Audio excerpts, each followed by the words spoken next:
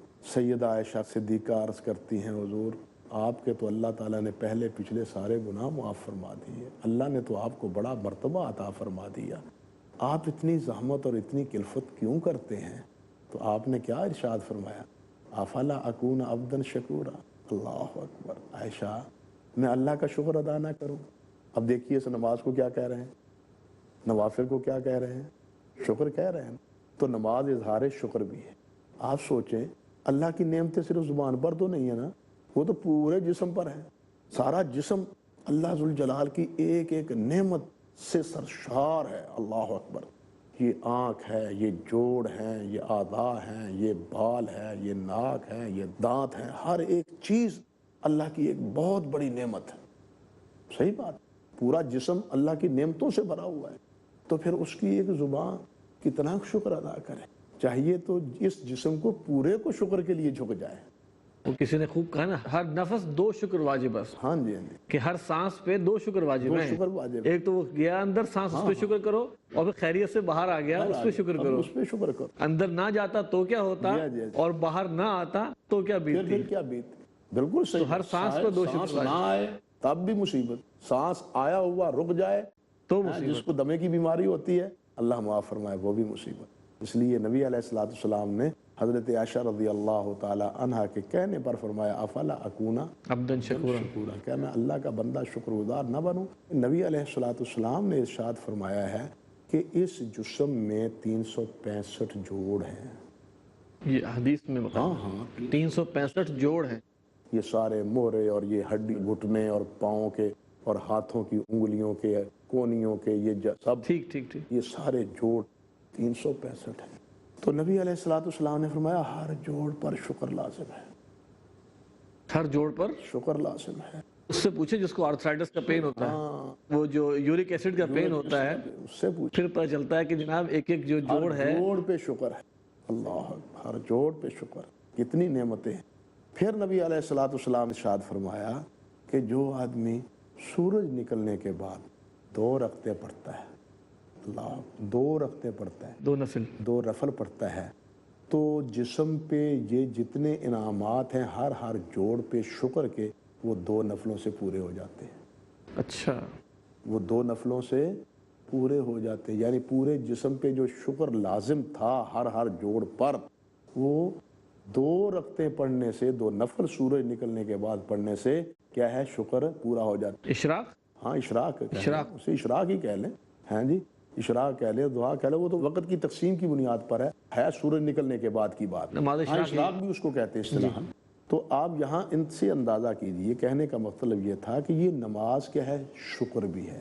جہاں نماز حیا سکھاتی ہے، وہاں نماز ذاکر بھی بناتی ہے، وہاں نماز توحید سکھاتی ہے، وہاں نماز شاکر بناتی ہے۔ یہ ساری چیزیں صرف نماز میں نہیں چاہیے، نماز کے اوقات باہر بھی چاہیے۔ یہ اللہ کا شکر باہر بھی ہونا چاہیے، اللہ کا ذکر باہر بھی ہونا چاہیے، یہ جو کنٹرول ہے وہ نماز ہی میں وہ باہر بھی ہونا چاہیے، تاکہ حیا سے حیادار بنے، بے حیا انسان نہ بنے۔ اسی لیے تو اللہ پاک نے فرمایا ان الصلاۃ تنہی عن الفحشاء والمنکر، تو یہ تبھی ہوگا جب آنکھوں پہ کنٹرول ہوگا، آنکھوں پہ کنٹرول ہوگا، اور منکر میں تو ہر چیز پہ آ گیا نا، ہر چیز آ گئی، اور یہ اسی وقت ہوگا جب نماز کی اس پورے ماحول میں کیا ہوگی، حکمرانی ہوگی۔ یہاں سوال ہی پیدا ہوتا ہے حضرت کہ یہ کیٹیگوریکل سٹیٹمنٹ ہے، ان الصلاۃ تنہی عن الفحشاء والمنکر، نماز بے حیائی اور برائی سے روکتی ہے، لیکن ہم اپنے عمل میں دیکھتے ہیں کہ نماز ہم پڑھتے ہیں لیکن منکر بھی کر رہے ہوتے ہیں اور بے حیائی کا ارتکاب بھی ہم میں سے بہت کر رہے ہوتے ہیں، تو کیا وہ نماز نہیں کیا؟ اصل سبب یہ ہے کہ جس طرح میں نے عرض کیا ہے، ہم ان تقاضوں کو ملحوظ رکھ کے نماز نہیں پڑھتے. نماز تو فریضہ ادا ہو جاتا ہے. اچھا دیکھیے نماز کی قبولیت کے درجے ہیں، بلکہ ہر عمل کی قبولیت کے درجے. حافظ ابن رجب رحمۃ اللہ علیہ نے اور دوسرے علماء نے ذکر کیا ہے، ادنا درجہ یہ ہے کہ اس سے فرضیت ساقط ہو جائے، ادا ہو جائے. ہاں ادا ہو جائے، فرض ادا ہو گیا، ڈیوٹی ہو گئی پوری. اس سے اگلا درجہ ہے کہ اس سے کچھ نہ کچھ اس کو ثواب بھی مل جائے، اس میں اچھا کیا ہے اس سے اجر بھی مل جائے، صرف ڈیوٹی نہ ادا ہو، اس کا ثواب بھی ملے، اجر بھی ملے. ٹھیک ہے. تیسرا درجہ یہ ہے کہ اللہ کے ہاں وہ پسندیدہ ہو جائے. اللہ اکبر. اور یہ آخری درجہ وہ ہے جس کے بارے میں پھر اللہ سبحانہ و تعالیٰ اپنے فرشتوں میں اپنے اس بندوں کا ذکر کرتے ہیں کہ دیکھو میرا بندہ یہ عمل کر رہا ہے، میرا بندہ یہ عمل کر رہا ہے. یہ تیسرا قبولیت کا درجہ ہے. اصل بات یہی ہے کہ ہم نماز کو اس کے وہ جیسے اقامت صلاۃ کے بارے میں بات کہی کہ اس کے تقاضوں کے مطابق اس کا اہتمام کریں تو یہ فحشاء اور منکر سے بھی روکتی ہے. اللہ کی بات تو غلط نہیں ہو سکتی، وَمَنْ أَصْدَقُ مِنَ اللَّهِ قِيلًا. لیکن افسوس یہی ہے کہ ہم ان چیزوں کو نماز تک محدود رکھتے ہیں اور مسجد ہی میں چھوڑ کے آ جاتے ہیں، مسجد سے باہر اللہ اللہ خیر صلی اللہ، بس ٹھیک ہے. حضرت وہی وقت مکمل ہوا آج کے پروگرام کا. ناظرین میں اس دعا پر اپنا پروگرام آج ختم کروں گا. رب جعلنی مقیم الصلاۃ ومن ذریتی ربنا وتقبل دعاء ربنا اغفر لی ولوالدی وللمؤمنین یوم یقوم الحساب. السلام علیکم ورحمۃ اللہ وبرکاتہ.